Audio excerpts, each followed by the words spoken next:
warahmatullahi wabarakatuh. Bismillahirrahmanirrahim. Alhamdulillahil qawiyyil matin, al-malikil haqqil mubin. Wassalatu wassalamu ala asyrafil anbiya'i wal mursalin wa ala alihi wa ashabihi ajma'in. Subhanaka la ilma lana illa ma 'allamtana innaka antal alimul hakim. Wa la haula wa la quwwata illa billahil aliyyil azim.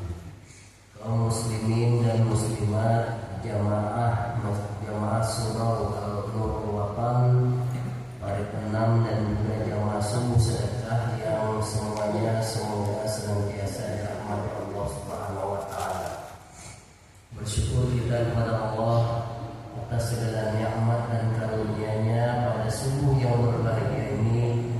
Kembali kita bisa melaksanakan segala aktivitas ibadah kita, bisa melaksanakan sholat subuh, alhamdulillah, dan juga kita bisa melaksanakan santunan anak yatim dan juga diiringi dengan tausiah untuk kehidupan kita sehari-hari yang semuanya itu adalah bernilai ibadah di sisi Allah Subhanahu wa taala.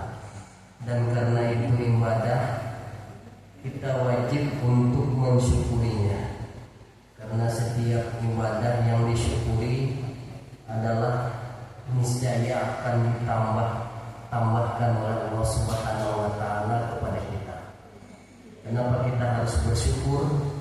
Karena bukan bersyukur itu hanya terbatas kepada sesuatu yang bersifat material, sesuatu yang bersifat harta benda.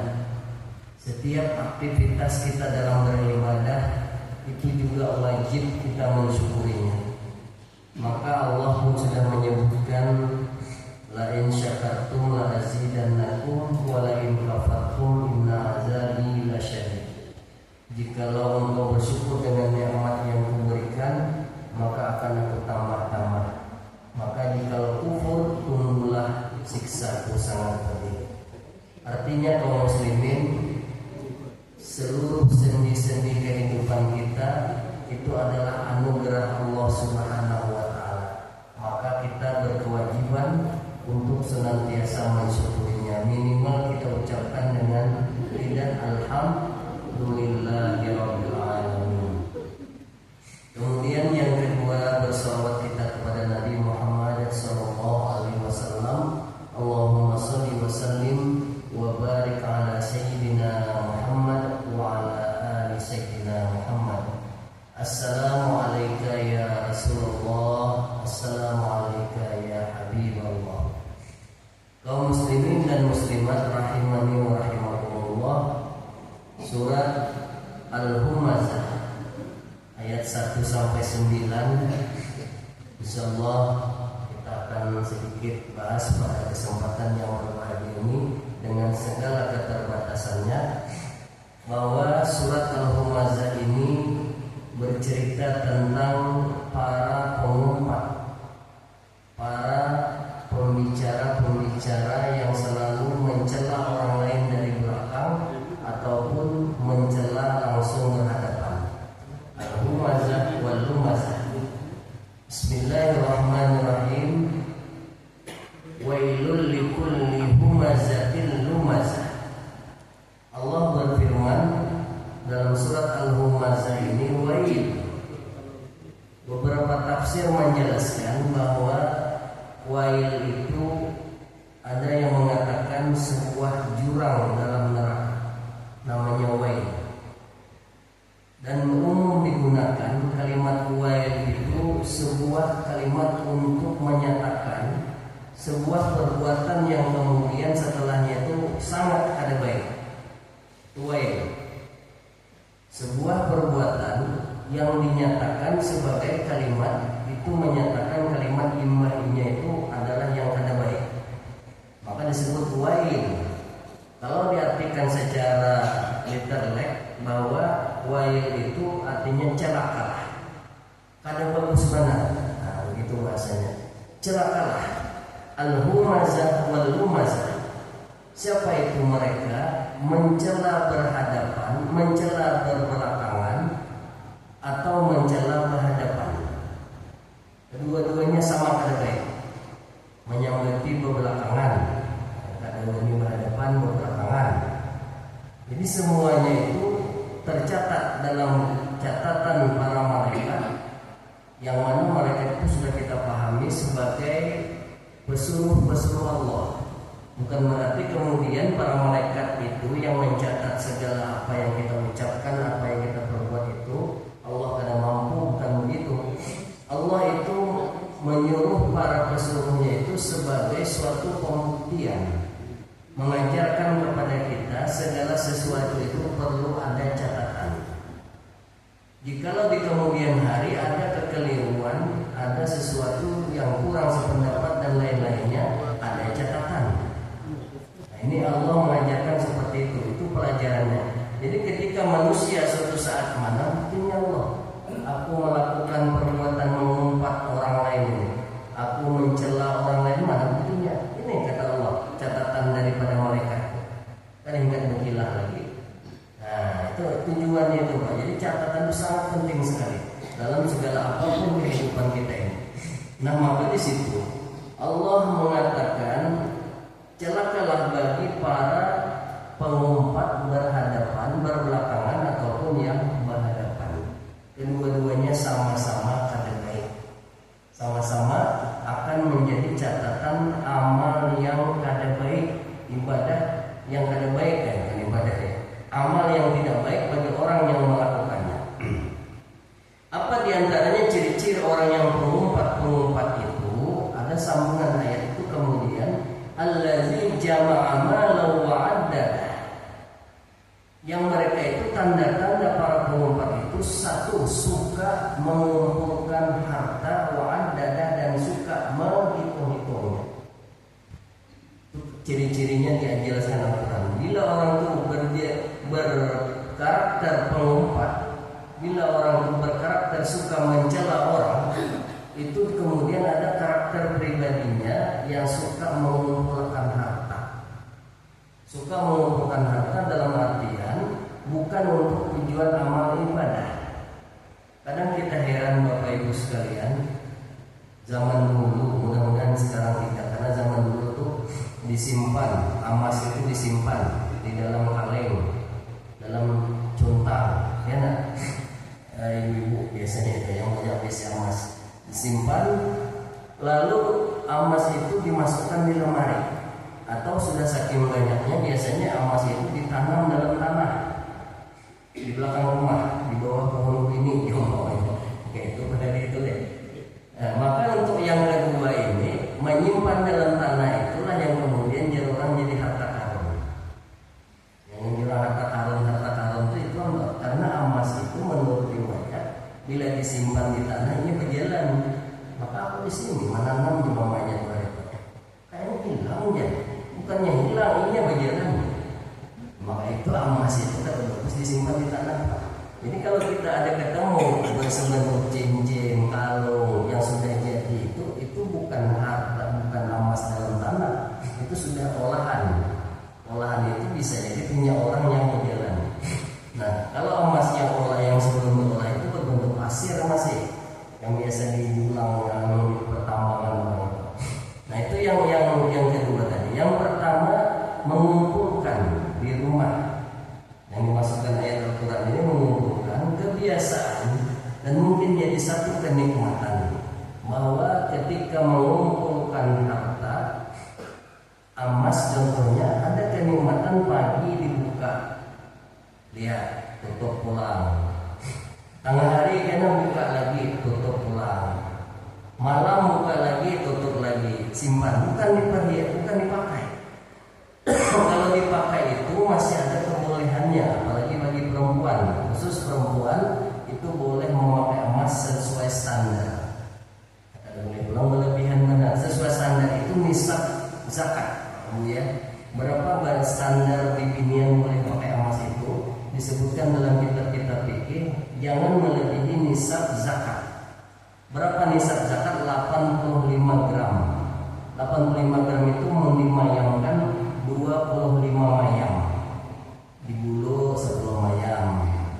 Digalang kiri kanan 10 mayam, 20, dan dibatis 5 mayam. Nah, itu sedang gitu lah. Melebih pada itu ada sedang lagi. Itu standarnya, kita tahu standarnya boleh aja. Yang itu kemudian Bapak Ibu dalam hukum fikih yang dipakai itu ada di zakati. Ada wajib dikeluarkan zakat kalau dipakai. Bagaimana Ustaz? Katanya kalau emas itu berganti-ganti, sehari ada 100 mayam, 25 mayam seminggu pakai, karena pakai lagi untuk menghindari zakat. Ada boleh itu boleh. Jangan gitu lah. Untuk menghindari zakatnya sebenarnya gampang aja. Tapi yang didusta itu siapa gitu kan? Kalau mendustai Allah tunggu aja lah. Kalau mendustai hukum itu gampang sebenarnya. Emas itu kalau sudah atau harta benda kalau sudah sampai zakat, kita kadang tidak mengeluarkan zakatnya, secara logika boleh kita bagikan ke orang. Kalau laki bagikan ke bini. Bini belum sugih lagi setahun, laki belum sampai setahun sugihnya, jadi ada wajib keduanya. Lalu tahun lebih pulang seputar ada bawa zakat. Itu mah kali nyarnya pula. Maka itu tunggu aja lah. Jadi artinya tadi kalau kita mau memakai emas sampai nisab zakat seperti 25 mayam, ada apa-apa kada dikeluarkan. Tapi itu aja yang dipakai, bukan digilir ya. Kalau digilir akhirnya harus dikeluarkan. Nah ini diantara yang humazah itu contohnya. Jadi mudah-mudahan kita tidak seperti itu. Humazah itu memang hobinya mengumpulkan, bukan untuk memakai atau menyimpan emas untuk naik haji maunya. Bukan itu tujuannya. Hanya sekadar kumpul aja. Ada kenikmatan tersendiri kan. Untuk kalau terkumpul karena hendak mau masjid. Nah, itu beda, itu niatnya. Nah, jadi oleh sebab itu yang pengumpul ini contoh-contoh ciri-ciri orang yang memiliki sifat humazah. Wa'adadah, kemudian mereka selalu menghitung-hitungnya. Setiap hari selalu dihitung berapa sudah. Nah maka itu ciri-ciri orang yang pengumpat dengan sifat pribadinya ini Allah jelaskan itu wail, celaka yang itu. Berarti yang tidak celaka bagaimana? Kita boleh memiliki harta, boleh emas ada dan sebagainya, tapi niatkan emas yang kita simpan itu pertama kalau perempuan untuk berhias boleh karena itu hukum bagi perempuan. Yang kedua niatkan untuk beribadah kepada Allah. Tak kumpul ini 25 mayam ini sedang disetorkan. Walaupun masih lawas haji dan bapak setor ini umur masih 40-an. Nah, maka itu kadang-kadang karena dewasa ini kita agak bermasalah sedikit ya tentang masalah haji ini, kadang-kadang sampai 20 tahun menunggu. Sebagian orang mengambil kesimpulan untuk berumrah saja. Ada apa-apa juga bagus saja. Yang penting niatnya itu ada dan sudah dilaksanakan. Dan andai kata sebagusnya Bapak Ibu, kalau kita sudah setor haji, tidak usah diambil lagi. Bila kita ada tertolak dan karena usia kita yang sudah tua, niat sudah sampai. Tapi bila ada kemudian dana setelah itu setor, pulang umrah pulang, biar ada penasaran benar ya kan. Nah, jadi itu hukum kita aja yang mengaturnya. Jadi itu tujuan daripada yang antara lain kita itu mengumpulkan harta. Bukan tidak boleh mengumpulkan, tetapi dalam niatan untuk beribadah kepada Allah Subhanahu wa taala. Yang tidak boleh, yang dicela oleh Al-Qur'an ini adalah celaka karena hanya sekadar untuk bernikmat-nikmat di dunia dalam rangka mengumpulkan harta. Kemudian ayat yang ketiga berbunyi yahsabu annama lahu akhlada. Mereka mengira harta yang dikumpulkan itu kekal. Maka itu Rasulullah SAW mengingatkan kepada kita akan mengiringi mayat menuju kubur itu ada 3. Yang mengiringi mayat menuju kubur itu ada 3. Pertama, maluhu, hartanya, kendaraannya, kan maksud harta juga itu diiringi, dibawa. Ada orang mau emas ke kuburan gitu kan. Maksud harta itu ada kendaraan, mobil, sepeda, harta ya. Yang mengiringi itu adalah harta. Yang pertama. Yang kedua, yang mengiringi yang kedua adalah ahluhu, keluarganya, anak, cucu, laki, bini, sepupu, itu mengantarkan ke kubur bertani. Yang ketiga, amaluhu, amalnya. Maka kata Nabi balik yang kedua, tinggal sekong lagi. Yang dua itu mana? Hartanya boleh, mungkin ditinggal kawan muda di situ. Yang kedua anak, cucu, ada mungkin hak lompat kubur di situ. Bukan yang kedua itu. Tinggal lagi yang menemanimu itu sampai ke alam kubur adalah amal ibadahmu. Nah, ini yang perlu menjadi renungan kita Bapak Ibu. Menjadi renungan kita bahwa yang kata dulunya katanya sehidup semati. Pokoknya kita ini berjanji lagi muda-muda dulu lagi hanya bertunangan. Nah, pokoknya sehidup semati, tukang makan kadang-kadang sampai sarik tukang pijak. Apa sambil pijak berdua di tambilan itu anu jadi mulai kita dunia ini kita berdua. Bah jadi tukang pijak menikam berduanya. Jadi sebenarnya aku dia tak gimana dibaliknya pijak sariknya. Nah, itu kata-kata orang bercinta itu Bapak Ibu kadang enggak dicerna. Orang yang mencinta itu semuanya serba indah aja lah. Semuanya serba. Saya hidup semati mana? Ini saya hidup semati. Yang ada itu suami meninggal, istrinya yang hidup, atau sebaliknya. Ya, hampir-hampir orang yang meninggal berbarengan itu pun tidaklah sekubur dikuburkan. Pasti kuburnya berbeda walaupun berbarengan sesamaan meninggal. Itu diantaranya. Jadi kata Rasulullah pesannya, dua yang pulang, satulah yang menemani kita. Jadi pesan daripada ayat ini, harta itu sebaiknya diniatkan untuk beribadah kepada Allah Subhanahu wa taala. Dia tidak akan menemani kita dalam kubur. Tak akan menemani kita dalam kubur. Bagaimanapun dia akan kembali ke rumah. Keluarga juga akan kembali ke rumah. Kemudian ayat yang keempat, kalla la yumbadanna fil hutamah. Jangan seperti itu kata Al-Quran. Nanti kamu akan merasakan al-hutamah. Jangan kayak itu. Ada ancaman. Kalau kamu berharta, jangan hanya sekedar mengumpulkan untuk bermegah-megahan, bermewah-mewahan. Kamu akan ditunggu al-hutamah. Apa itu al-hutamah? Wa ma adraka mal hutamah. Apa itu hutamah? Narullahil muqadah. Api siksaan Allah yang dihidupkan, yang membakar. Api yang disiapkan untuk membakar. Maka sebagian orang tafsir mengatakan wail itu adalah sebentuk jurang yang isinya api. Ini dalam apa? Neraka itu sebenarnya artinya api. An-nar itu artinya api. Jadi itu sudah disiapkan oleh Allah Subhanahu wa taala untuk orang yang suka mengumpul-ngumpulkan tadi. Kemudian lagi ayat tersebut berbunyi allati tattali'u 'alal afidah, yang mana api itu membakar sampai ke dada, sampai ke dalam hati. Jadi dalam satu riwayat, kalau siksaan neraka itu apabila masih ada di hatinya itu setitik daripada la ilaha illallah, api itu tidak akan membakar bagian situ. Maka itu akhir kehidupan kita, jangan kata Rasulullah tidak mengucapkan kalimat tauhid ini.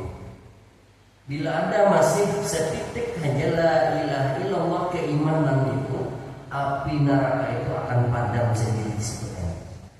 Maka itu Rasulullah menyuruh lakinu amwatakum bila ilaha illallah. Talkinkan orang yang hampir meninggal di antara kamu yang sudah sakaratul maut itu dengan kalimat la ilaha illallah. Man qala la ilaha illallah dakhala al-jannah. Siapa yang akhir hidupnya mengucapkan la ilaha illallah, masuklah dia ke dalam surga. Dalam artian walaupun dia disiksa dulu dalam neraka, tapi karena ada la ilaha illallah sedikit di hatinya, dia tetap akan dibangkit ke dalam surga. Itu masuklah dalam surga. Bisa jadi arti yang pertama itu. Arti yang kedua bisa jadi sebab la ilaha illallah itu Allah menghapuskan segala kesalahan-kesalahannya dan langsung dimasukkan ke dalam surga bila hisab. Bisa jadi itu kuasa Allah. Maka itu dalam hal kita memperpegangi amal ibadah jangan diperpegangi. Bisa saja hanya karena kalimat la ilaha illallah yang ikhlas dan tulus karena Allah, itulah yang menyebabkan kita masuk surga. Bukan karena sembahyang kita, bukan karena puasa kita. Jadi orang yang berpegang dengan amal ibadah itu salah sebenarnya. Wah, ini sudah banyak amal ibadahnya, jelas masuk surga. Yang memasukkan ke dalam surga itu adalah rahmat Allah. Bisa saja orang yang banyak berbuat ibadah, berbuat kefasikan, banyak berbuat maksiat, tapi karena akhir hidupnya la ilaha illallah, dia diampuni oleh Allah, bisa jadi. Tapi itu kan semua adalah kehendak Allah, bukan kehendak kita. Semuanya adalah ketentuan Allah Subhanahu wa taala. Kemudian ayat selanjutnya, innaha 'alaihim muhsanatun fi 'amadin mumaddadah. Sesungguhnya mereka itu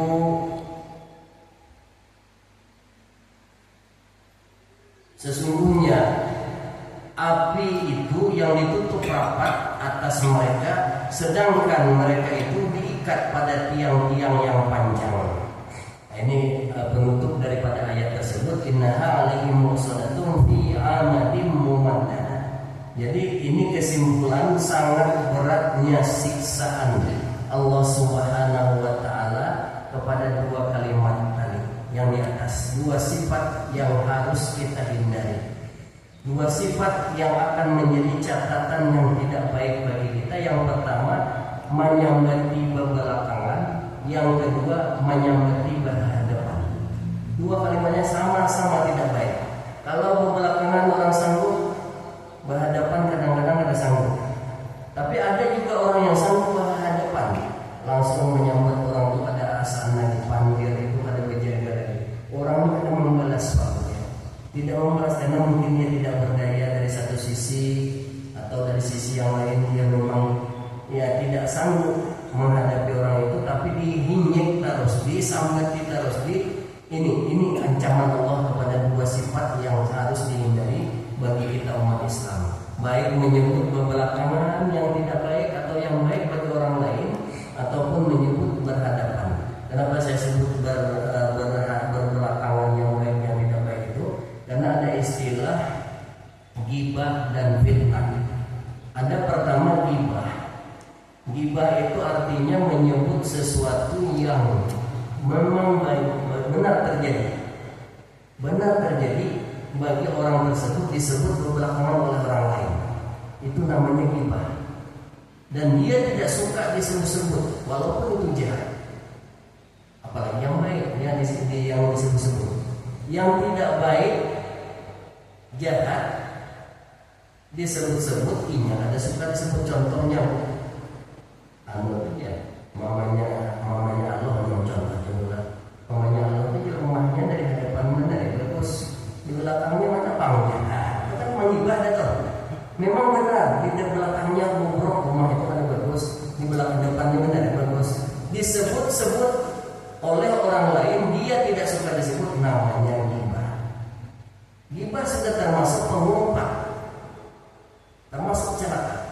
Kalau sebenarnya sesuatu yang kada bujur lalu disebut-sebut, namanya fitnah. Tidak pernah orang itu melakukan sesuatu disebut-sebut, diada-adakan, namanya fitnah. Asyaddu minal qatl, lebih kejam daripada pembunuhan, lebih parah lagi. Jadi kedua-duanya sama-sama tidak baik. Maka itu Allah memperingatkan dalam surat Al-Humazah ini supaya dua sifat ini dihindari bagi kita, karena itu sebuah perbuatan yang celaka yang menyebabkan kita itu disiksa nanti dalam siksaan Allah Subhanahu wa taala. Bapak Ibu sekalian, karena kesehatan yang kurang fit, beberapa akhir ini kita memang kayaknya bertahan mata nih. Ada yang di Musa ini